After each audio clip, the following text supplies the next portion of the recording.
Gracias, presidente. Con el permiso de la mesa. Título segundo de la Organización y Gestión Administrativa del Tribunal de Justicia Administrativa, capítulo primero de los órganos auxiliares, sección primera de las disposiciones generales. Artículo 44. Para su adecuado funcionamiento, el tribunal contará con los siguientes órganos auxiliares. Fracción primera, el órgano interno de control. Inciso A, titular de la autoridad investigadora. Inciso B, titular de la autoridad substanciadora. Inciso C, titular de la autoridad resolutora. Fracción segunda, el Instituto de Especialización en Justicia Administrativa. Y fracción tercera, el Instituto de Defensa Ciudadana. Sección segunda del órgano interno de control. Artículo 45.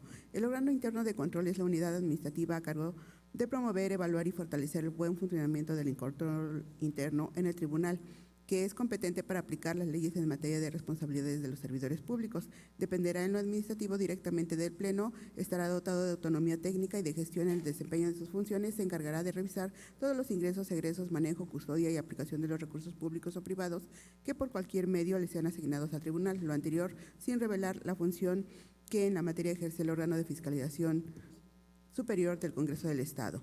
Habrá de prevenir, corregir e investigar actos u omisiones que pudieran constituir responsabilidades administrativas por el manejo y ejecución de los recursos del tribunal, además de sancionar aquellas conductas u omisiones de los servidores públicos y demás personal del tribunal que no sean competencia del Pleno. Estará facultado para presentar las denuncias por hechos u omisiones que pudieran ser constitutivos de delito ante la Fiscalía Especializada en Combate a la Corrupción. El órgano interno de control del tribunal contará con un titular, el cual será designado por el Pleno del tribunal previa convocatoria pública que ésta emita.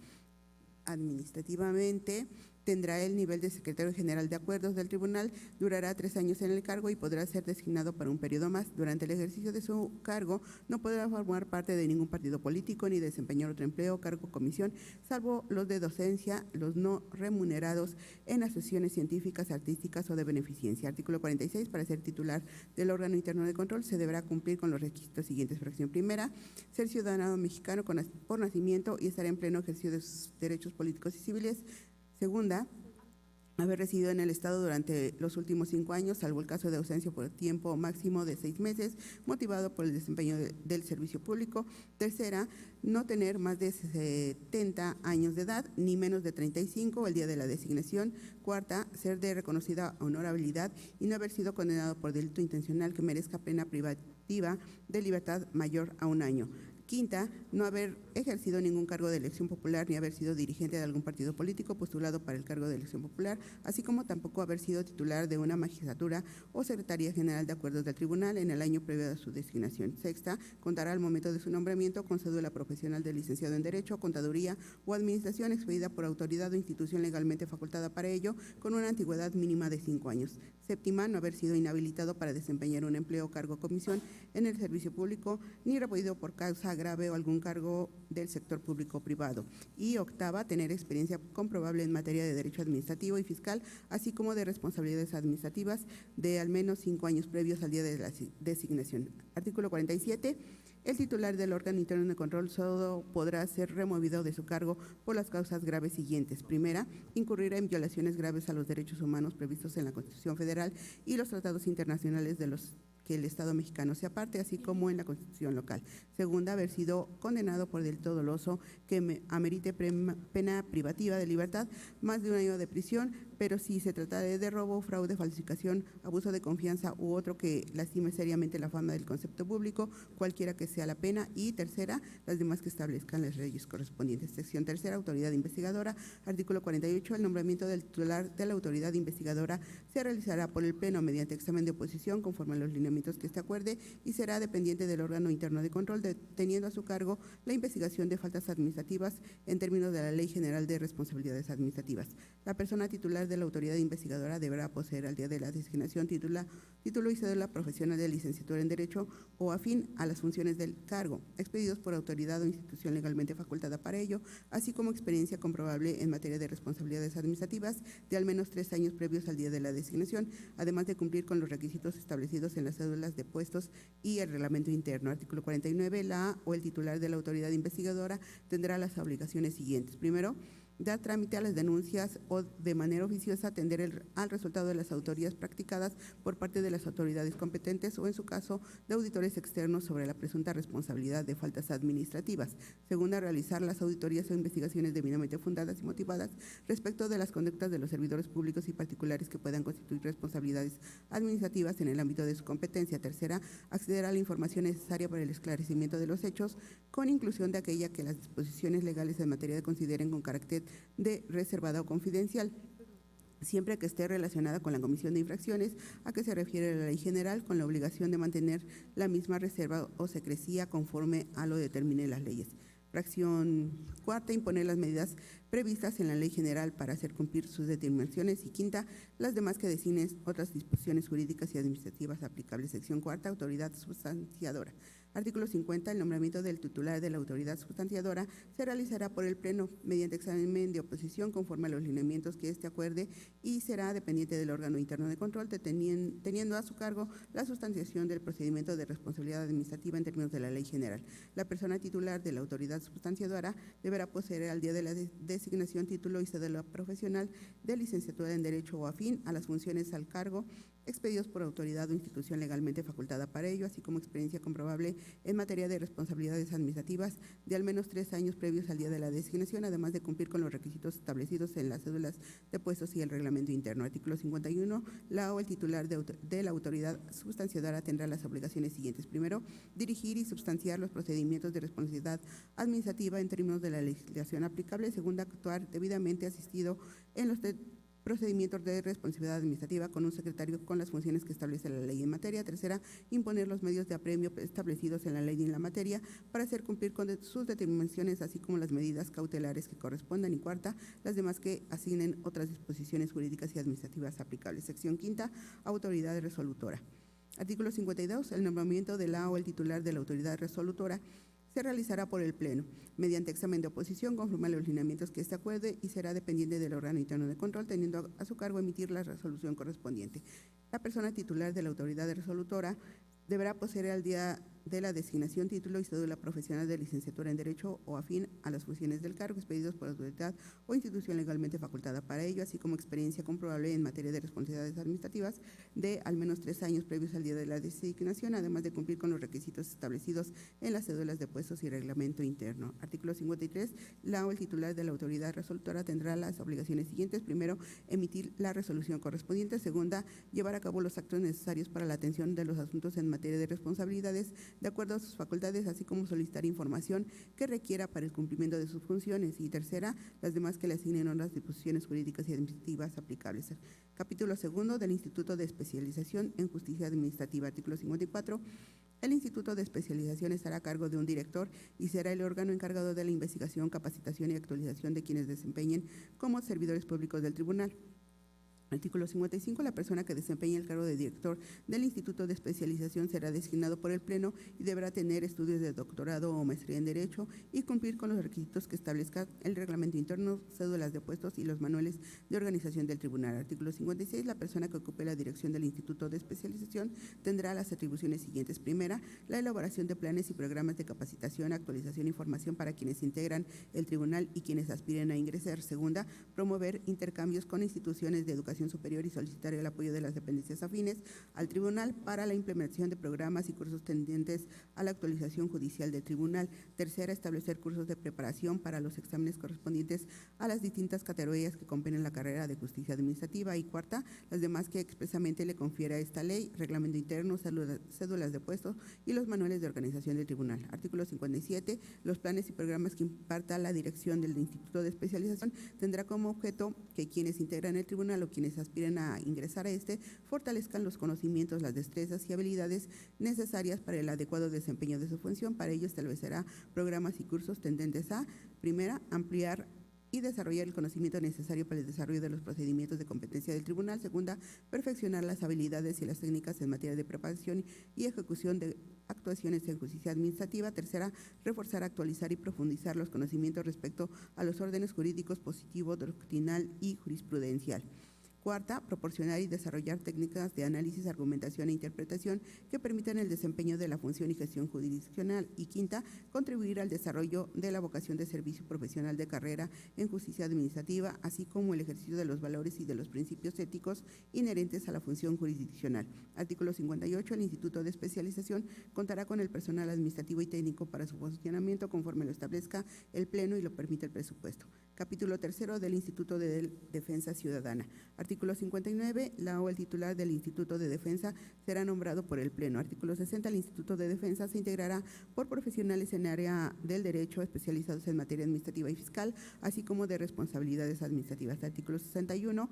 Los objetivos del Instituto de Defensa estarán orientados a proporcionar asesoría y patrocinio gratuito a la ciudadanía para la adecuada defensa y protección de sus derechos humanos en los asuntos en que sean parte tramitados ante el tribunal. Artículo 62. Los servicios de asistencia legal se prestarán bajo los principios de confidencialidad, continuidad, obligatoriedad y gratuidad, igualdad y equilibrio procesal, responsabilidad profesional, diligencia y excelencia. Artículo 63. El Pleno emitirá los acuerdos necesarios para la organización y funcionamiento del Instituto de Defensa. Capítulo cuarto de las direcciones, departamentos, unidades, secciones y áreas administrativas del Tribunal. Artículo 64. El Tribunal contará con las direcciones, departamentos, unidades, secciones y áreas administrativas siguientes. Primero, dirección administrativa. Segunda, dirección jurídica. Tercera, dirección de vinculación y políticas públicas. Cuarta, dirección de archivo y documentación. Quinta, departamento de tecnologías de la información y la comunicación. Sexta, departamento de comunicación social. Séptima, unidad de transparencia. Octava, unidad de igualdad de género. Novena, unidad de cuenta pública. Décima, unidad de recursos humanos. 11ª, sección de nóminas. 12ª, sección de fiscalización y auditorías.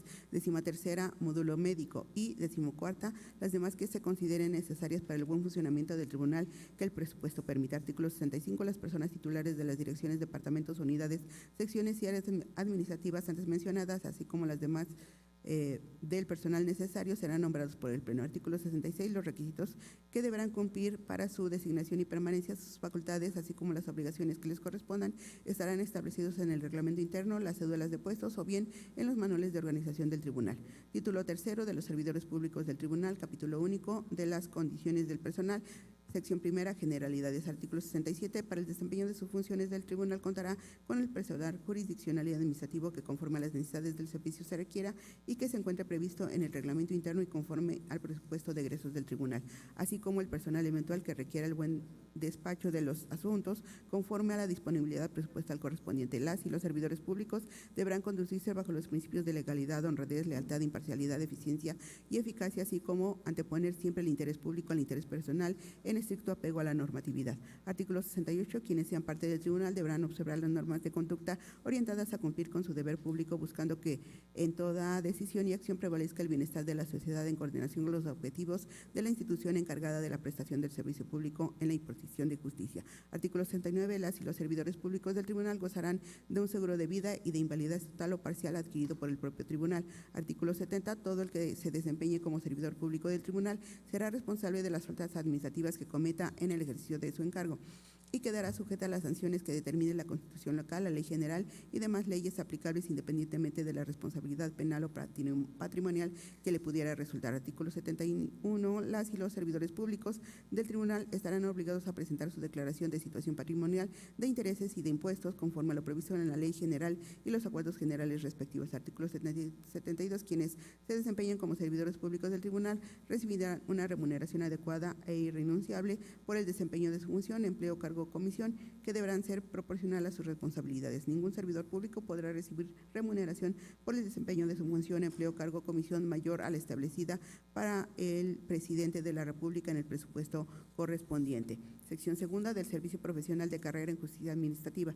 Artículo 73. El Servicio Profesional de Carrera en Justicia Administrativa estará integrado por las categorías siguientes. Primera, proyectista. Segunda, actuaria.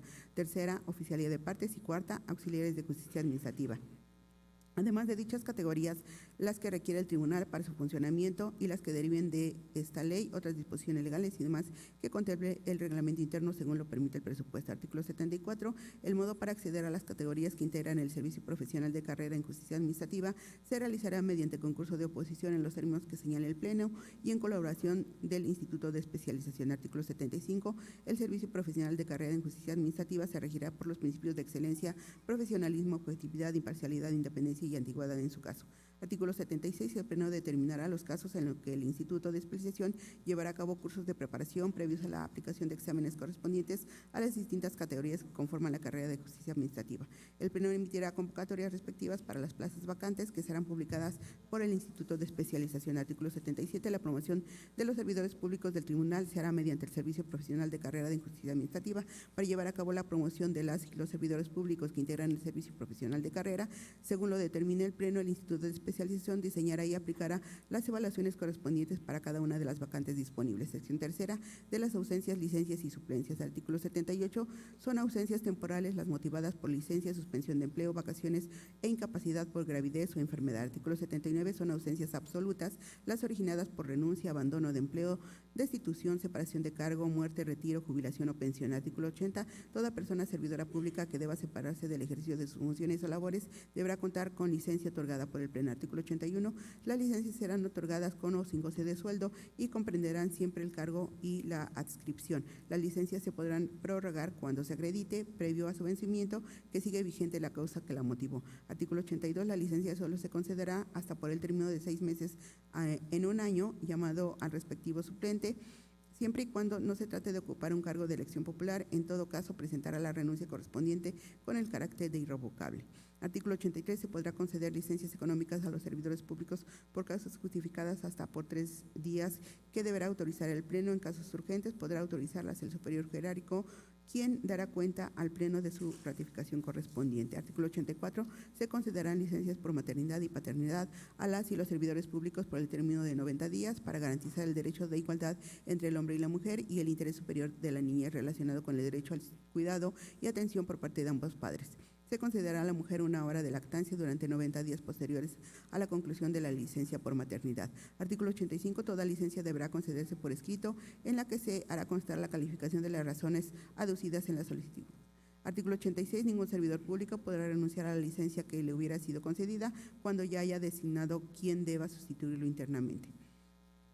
Artículo 87. Las ausencias temporales de los titulares de las magistraturas que no excedan de 30 días serán suplidas por el secretario de Estudio y Cuenta adscrito a la ponencia que corresponda, quien practicará las diligencias urgentes y dictará las providencias de mero trámite.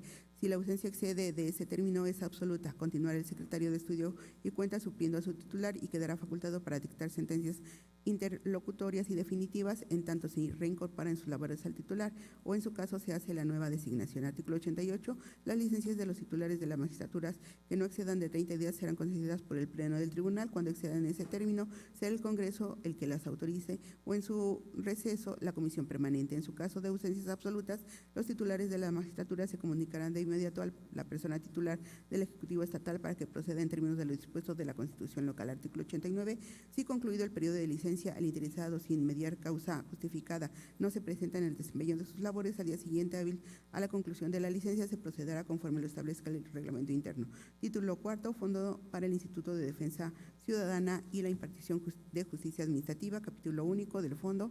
Sección primera de la Constitución del Fondo. Artículo 90. El Fondo de la Impartición de Justicia se constituye con: primera, fondo propio constituido por las multas que cualquier causa impongan las ponencias del tribunal. Segunda, el monto de los depósitos hechos a favor de terceros cuando transcurran 3 años de constituidos y previa notificación personal no se hayan retirado por el interesado en el plazo de 30 días hábiles. Y tercera, los demás que señalen las leyes, acuerdos generales y reglamento interno. Artículo 91. El Pleno se encargará de la administración del Fondo para el Instituto de Defensa Ciudadana e Impartición de Justicia Administrativa, el que se ejercerá bajo criterios de estricta racionalidad, disciplina fiscal, contabilidad, evaluación, información periódica, auditoría y control de gestión que dispongan las leyes en materia. Artículo 92. Al Pleno le corresponderá las siguientes obligaciones relacionadas con el Fondo. Primera, administrar el Fondo. Segunda, discutir y en su caso aprobar cada año en el mes de enero el presupuesto anual que le sea presentado por el presidente respecto a los ingresos y egresos del Fondo. Tercera, dictar las medidas necesarias para el buen funcionamiento de la administración del Fondo. Cuarta, ordenado una auditoría contable y cuando lo estime pertinente para conocer el estado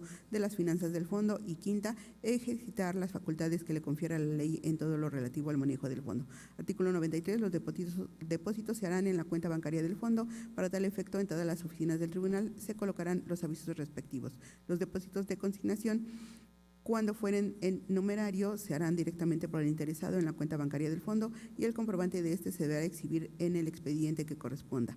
Para que surta efectos, la suspensión que se otorgue bajo condición de exhibir cantidad determinada cesará al párrafo anterior. Sección segunda de la Administración, Operación y Destino. El artículo 94. El fondo será administrado por conducto de la Dirección Administrativa del Tribunal, quien deberá rendir trimestralmente un informe de sus actividades al Pleno. Artículo 95. El Pleno determinará la forma y términos de administración y disposición de los recursos obtenidos a través del fondo. Artículo 96. El o la titular de la Dirección Administrativa del Tribunal, como corresponsable directo de la administración del fondo, tendrá las obligaciones siguientes. Primera, elaborar el proyecto de presupuesto anual de egresos del fondo y someterlo al Pleno durante el mes de enero de cada año para su discusión y aprobación en su caso. Segunda, supervisar y vigilar que los gastos efectuados se realicen de acuerdo a lo dispuesto con el presupuesto anual de egresos del fondo. Tercera, coordinar todo lo relativo al fondo en los términos de esta ley, su reglamento y las directrices que reciba el Pleno. Cuarta, llevar la contabilidad del fondo. Quinta, informar al Pleno de las irregularidades que advierta en todo lo relacionado con el fondo. Y sexta, ejercitar las facultades que le confiere el Pleno en todo lo relativo al manejo del fondo. Artículo 97. Los recursos del fondo se destinarán de la manera siguiente. Primera, la capacitación, mejoramiento y especialización del personal del tribunal. Segunda, la adquisición o mantenimiento del mobiliario, equipo y tecnología necesarios para el buen funcionamiento del tribunal y sus áreas administrativas. Tercera, cubrir gastos que origine su administración y sufragar gastos que el Pleno considere convenientes para mejorar la administración de justicia. Cuarta, la adquisición de bienes inmuebles e inversión en obra pública necesarios para el mejor desempeño de las funciones del tribunal. Y quinta, sufragar los gastos de los servicios y estudios técnicos que se vinculen con los conceptos a que se refieren las fracciones anteriores y en general las erogaciones que el Pleno estime necesarias y convenientes para la buena marcha de la administración de justicia. Transitorios. Artículo primero. La presente ley entrará en vigor el día siguiente de su publicación en el periódico oficial del Gobierno del Estado de Tlaxcala. Segundo, dentro de los 180 días posteriores a la entrada en vigor de este decreto, el Congreso del Estado deberá realizar las adecuaciones normativas correspondientes a la constitución política de la entidad, ley orgánica del Poder Judicial del Estado de Tlaxcala, de conformidad con lo establecido en el presente. Artículo tercero. El reglamento interno del tribunal que se encuentre vigente a la entrada en vigor de la ley seguirá aplicándose en aquello que no se oponga a este decreto, hasta que el Pleno del Tribunal de Justicia Administrativa del Estado de Tlaxcala expida el reglamento interno de conformidad con lo previsto en este ordenamiento, lo cual deberá hacerse en un plazo de 90 días a partir de la entrada en vigor de la ley. Artículo cuarto. El Pleno del Tribunal contará con un plazo de 30 días naturales contados a partir de la entrada en vigor de la presente ley para la designación del secretario general de acuerdos, previa propuesta que realice el presidente del Tribunal en los términos establecidos en la presente ley. Artículo quinto. El Pleno del Tribunal contará con un plazo de 30 días naturales contados a partir de la entrada en vigor de la presente ley para emitir la convocatoria para la designación del titular del órgano interno de control en los términos establecidos en la presente ley. Artículo sexto. Los secretarios de acuerdos adscritos a las ponencias que se encuentren en funciones al momento de la entrada en vigor de la presente ley continuarán en ejercicio pasando a denominarse secretarios de estudio y cuenta, conforme lo previsto en el artículo 9, fracción tercera de esta ley. Artículo séptimo. Por única ocasión, a fin de ajustarse al término establecido por el artículo 18, párrafo segundo de esta ley, el presidente del tribunal que se encuentra en funciones a la entrada en vigor de la misma concluirá su encargo hasta el 14 de enero de 2025. Artículo octavo. Los recursos del Fondo para la Impartición de Justicia serán utilizados para la creación y puesta en marcha del Instituto de Defensa Ciudadana, por lo que no serán autorizados recursos adicionales para tal efecto. Artículo noveno. Se deja sin efecto el decreto número 342, expedido por la 63ª Legislatura en sesión extraordinaria pública, celebrada el día 3 de agosto del año 2021, y se derogan todas las disposiciones que se opongan a la presente ley. Al Ejecutivo para que lo sancione y mande publicar, dado en el Palacio Juárez, recinto oficial del Poder Legislativo del Estado Libre y Soberano de Tlaxcala, en la ciudad de Tlaxcala de Xicotencat, a los 19 días del mes de abril de 2023. La Comisión Dictaminadora, Comisión de Puntos Constitucionales, Gobernación y Justicia y Asuntos Políticos. Diputado Eber Alejandro Campeche Avelar, presidente. Diputado Jorge Caballero Román, diputada Gabriela Esperanza Brito Jiménez, diputada Maribel León Cruz, diputada Laura Alejandra Ramírez Ortiz, diputada Mónica Sánchez Angulo, diputado José Gilberto Temolcín Martínez, diputada Reina Flor Báez Lozano, diputado Lenín Calva Pérez, diputado Juan Manuel Cambrón Soria, diputado Vicente Morales Pérez, diputado Miguel Ángel Covarrubias Cervantes, diputada Diana Torrejón Rodríguez, diputado Rubén Terán Águila, todos ellos vocales de la comisión. Es cuanto, presidente.